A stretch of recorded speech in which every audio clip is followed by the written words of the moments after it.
Hello friends, अगर आप राजस्थान पटवारी के एग्ज़ाम के लिए तैयारी कर रहे हैं तो आपको पता होगा कि इस बार इंग्लिश भी अपने सिलेबस में ऐड हुआ है और ज़्यादातर स्टूडेंट्स को इंग्लिश में प्रॉब्लम है। उनको समझ में नहीं आ रहा कि इंग्लिश कहाँ से पढ़ें, कितनी पढ़ें और पढ़ना क्या क्या है। तो सबसे पहले तो अपने को सिलेबस पता होना चाहिए।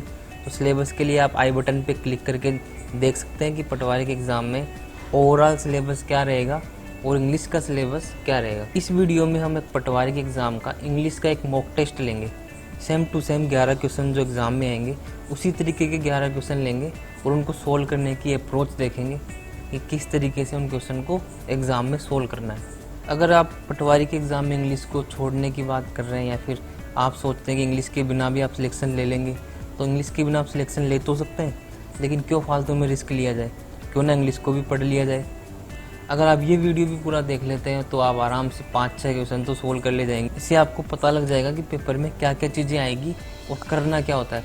अगर आपको पता ही नहीं होगा क्वेश्चन में कि क्या करना है, आप तुक्का लगाओगे तो गलत ही होगा। लेकिन अगर थोड़ा सा कैलकुलेटेड रिस्क भी लिया जाए, अगर आपको कुछ नहीं भी आ रहा तो कम से कम ये तो पता रहे कि क्वेश्चन में पूछ क्या रहा है, तो वही चीज़ें जानने की कोशिश करेंगे।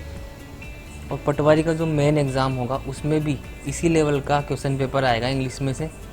देखो, एग्ज़ाम में क्वेश्चंस की स्कीम क्या रहेगी, किस किस टॉपिक से क्वेश्चन आएंगे, वो मैंने सब कुछ बताया हुआ है मेरे फर्स्ट वीडियो में पटवार की सीरीज़ में। तो अगर आपको सिलेबस जानना है तो आप वहाँ से देख सकते हैं। यहाँ पे हम क्वेश्चन डिस्कस कर रहे हैं। तो फर्स्ट क्वेश्चन लेते हैं। सबसे पहले क्वेश्चन आते ही दिमाग में क्वेश्चन आना चाहिए कि इसमें करना क्या है। तो देखो, ऊपर दिया होगा कि इसमें करना क्या है और नीचे होगा क्वेश्चन। तो ये पर्टिकुलर अगर क्वेश्चन की बात करें, in the sentence identify the segment which contains the grammatical error. तो यहाँ पे ग्रामेटिकल एरर ढूंढना है। तो फर्स्ट क्वेश्चन देखते हैं। My friend has left for Jaipur last Saturday. तो लास्ट सैटरडे पास्ट को शो कर रहा है, पास्ट टेंस को।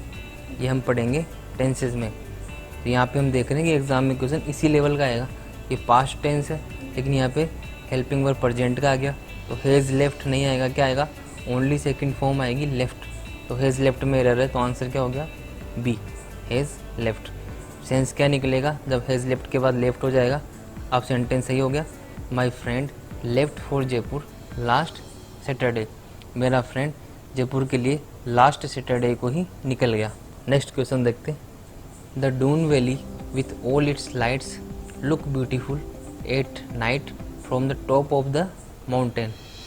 80% चांसेस है कि एरर का क्वेश्चन सब्जेक्ट वर्ब एग्रीमेंट और प्रीपोजिशन से ही पूछा जाएगा। तो देखो, सबसे पहले अगर क्वेश्चन आता है तो उसका सब्जेक्ट और वर्ब मैच करना है। The Doon Valley with all its light, subject क्या है सेंटेंस का, द डून वैली, ना कि लाइट्स। तो सब्जेक्ट हो गया सिंगुलर, तो वर्ब भी क्या आना चाहिए, सिंगुलर। और प्रेजेंट इंडेफिनिट टेंस में हम वर्ब की फर्स्ट फॉर्म के साथ एस या ईएस लगाते हैं सिंगुलर सब्जेक्ट के साथ। तो लुक नहीं आएगा, क्या आएगा यहाँ पे, लुक्स आएगा। तो एरर कहाँ पे, लुक ब्यूटीफुल, इस पार्ट के अंदर एरर है। तो सब्जेक्ट की पहचान करना, वर्ब को सिलेक्ट करना, वो सीखेंगे टेंसेस के अंदर। अभी हम क्वेश्चंस का लेवल देख रहे हैं। अब देखते हैं सेंटेंस का मतलब क्या होगा। The Doon Valley with all its light. Doon Valley इसकी सारी लाइट्स के साथ बहुत सुंदर लगती है पहाड़ के ऊपर से रात में, ये इसका मतलब हुआ।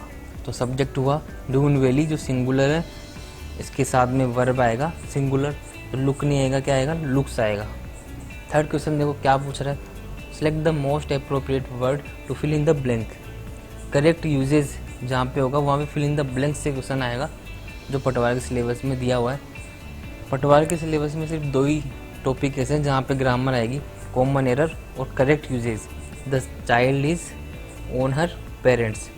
तो इसके बाद हम क्या करते हैं, most of the time verb की आईएनजी फॉर्म का यूज़ करते हैं। लेकिन आगे हम पढ़ेंगे इज के साथ, इज होती है बी की फॉर्म, बी की फॉर्म के साथ हम एडजेक्टिव का भी यूज़ करते हैं। तो चाइल्ड इज डिपेंड होगा, डिपेंडेंट या डिपेंडेंस, इनमें से एडजेक्टिव क्या होगा उसकी पहचान भी देखेंगे।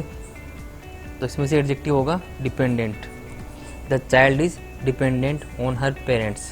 बच्चा अपने पेरेंट्स पर निर्भर है। डिपेंडेंट का मतलब क्या होगा, निर्भर। अब चलते हैं नेक्स्ट क्वेश्चन पे।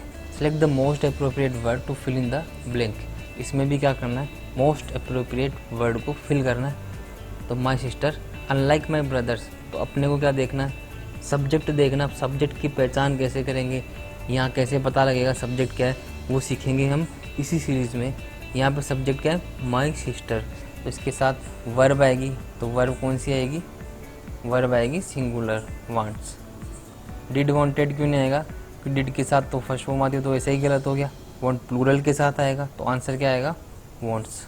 अब नेक्स्ट क्वेश्चन देखते हैं। Select the most appropriate synonym of the given word.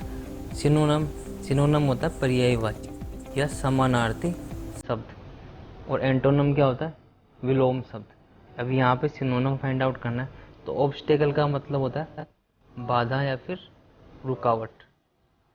अब इन चारों में से देखना है कि ये सेम टू सेम मीनिंग और किसका होता है, तो बैरियर का मतलब भी क्या होता है, रुकावट या बाधा। तो आंसर क्या हुआ, बैरियर, ये इसका सिनोनिम या पर्यायवाची हुआ। अब नेक्स्ट क्वेश्चन देखते हैं। इस क्वेश्चन में अपने को करना है एंटोनिम। एंटोनिम होता है विलोम शब्द। तो वीकनेस का मतलब क्या होता है, कमजोरी। तो अगर हिंदी में ही मैं बात करूँ तो कमजोरी का विलोम शब्द क्या होता है, ताकत। इनमें से किसका मतलब ताकत निकला, तो स्ट्रेंथ का मतलब अपने को पता है, स्ट्रेंथ यानी क्या होता है, ताकत या शक्ति। तो वीकनेस का एंटोनिम या विलोम शब्द क्या हुआ, स्ट्रेंथ। अब नेक्स्ट क्वेश्चन पे चलते हैं। Select the most appropriate meaning of the given idiom. Idiom है और इसका मीनिंग बताना है। To bite the dust. तो इमेजिन करते हैं कोई पहलवान है और वो मिट्टी में लेट गया, वो मिट्टी को चबा रहा है, फिर मिट्टी को काट रहा है, मतलब वो हार गया, वो मिट्टी के अंदर लेट गया। मतलब टू बाइट द डस्ट का मतलब क्या होगा, टू फेल, फेल होना या असफल हो जाना। नेक्स्ट क्वेश्चन पे चलते हैं। Select the most appropriate meaning of the given idiom. ये हुआ एट द 11th आवर। इस इडियम का मीनिंग बताना है। तो देखो, अगर आपको 12 घंटे के अंदर या 12 बजे तक कोई काम करना है और आप 11वें घंटे में वो कोई काम कर रहे हैं, मतलब वो लास्ट टाइम आ गया, तब जाके आप उस काम को कर रहे हैं, तो मतलब एट द 11th आवर का मतलब क्या होगा, एट द लास्ट मोमेंट, अंतिम क्षण पर। किसी काम को अंतिम क्षण पर करना। क्लियर, चलते आगे। 8 क्वेश्चन तो आएंगे अपने वोकेबलरी और ग्रामर से, और 3 क्वेश्चन आपको पूछे जाएंगे पैसेज में से। अब पैसेज देखो किस तरीके से आएगा। एक सिंपल सा पैसेज होगा, उसको पढ़ना है और उसके कुछ क्वेश्चन होंगे, उनके आंसर करने। अगर आप पैसेज को पढ़ के 50% भी समझ जाते हैं तो आप आराम से सारे के सारे क्वेश्चन सोल्व कर लेंगे पैसेज के। तो सबसे पहले तो पैसेज को पढ़ना है और फिर उनके आंसर करने। Today perhaps your only association with the word polio is the Sabin oral vaccine that protects children from the disease. 55 years ago, this was not so. The dreaded disease, which mainly affects the brain and spinal cord, causes stiffening and weakening of the muscles, crippling and paralysis, which is why I am in a wheelchair today. If somebody had predicted when I was born that this would happen to me, no one would have believed it. I was the 7th child in a family of 4 pairs of brothers and sisters, with a huge 23-year gap between the first and the last. I was told that unlike the others, I was so fair and brown-haired that I looked more like a foreigner than a Daud Bohri. I was considered to be the healthiest of the brood. इसमें mainly देखो, पूरा पैसे समझने की भी ज़रूरत नहीं है। क्या करना है, इसका मेन पॉइंट, एक तो पोलियो आया, इसमें कोई नरेटर या कोई लेखक अपनी बात कर रहा है जिसके पोलियो हो गया। उसने पोलियो के बारे में बताया कि पोलियो क्या करता है, और उसने ये बताया कि वो फैमिली में कितने मेंबर हैं, वो पहले बचपन में कैसा लगता था। तो यहाँ से थोड़ा सा बेसिक मेन आइडिया ले लेना है पैसेज का, पूरा पैसेज समझने की कोशिश भी नहीं करनी है। अब चलते हैं डायरेक्ट क्वेश्चन पे। एक बार पैसेज पढ़ के सीधे क्वेश्चंस पे जाना है। तो देखो क्वेश्चन देखते हैं। The narrator of the passage is a patient of. बहुत आसान सा क्वेश्चन है कि पैसेज का नरेटर किसका पेशेंट है। साफ समझ में आया कि पोलियो के बारे में पैसेज में बात चल रही है, तो क्या आंसर होगा, पोलियो, आंसर सी। तो अगर थोड़ा सा भी हमने पढ़ा तो आराम से क्वेश्चन सोल्व हो गया कि पोलियो का पेशेंट है। देखो पैसेज हमने बिल्कुल अच्छे तरीके से नहीं पढ़ा, पूरा समझने की कोशिश भी नहीं की, लेकिन मेन आइडिया जो 4-5 जो हाईलाइट मैंने किए वहाँ से ही आपके सारे क्वेश्चन सोल्व हो जाएंगे। तो पैसेज को एक बार पढ़ना है और क्वेश्चंस पे जाना है। अगर कोई क्वेश्चन नहीं हो पा रहा तो वापस से फिर आप पैसेज पे जा सकते हैं, क्योंकि पटवार के एग्ज़ाम में टाइम खूब रहेगा, टाइम की आपको कमी नहीं आएगी। The narrator was the 7th child in a family that had. Narrator अपनी फैमिली में 7वां नंबर का बच्चा था। तो उसकी फैमिली में टोटल कितने बच्चे थे? तो इसमें पैसेज में बात की गई है क्या? 4 pairs of brothers and sisters. 4 pair मतलब 8, पेयर मतलब होता है एक जोड़ा। तो 8 भाई बहन थे, वो 7वें नंबर का था, तो टोटल कितने चिल्ड्रन थे? 8 चिल्ड्रन।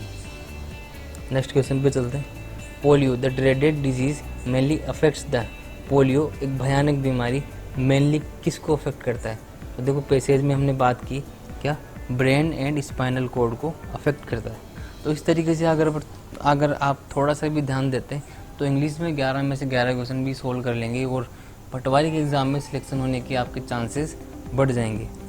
तो क्वेश्चंस छोड़ने नहीं है, क्वेश्चंस को सोल्व करने की कोशिश करनी है। कम से कम पैसेज को तो पढ़ के एक बार आंसर करने ही करने हैं। जिसको इंग्लिश में कुछ भी नहीं आता वो भी आराम से 5 से 6 क्वेश्चन सोल्व कर सकता है। तो आज के लिए इतना ही। Thank you.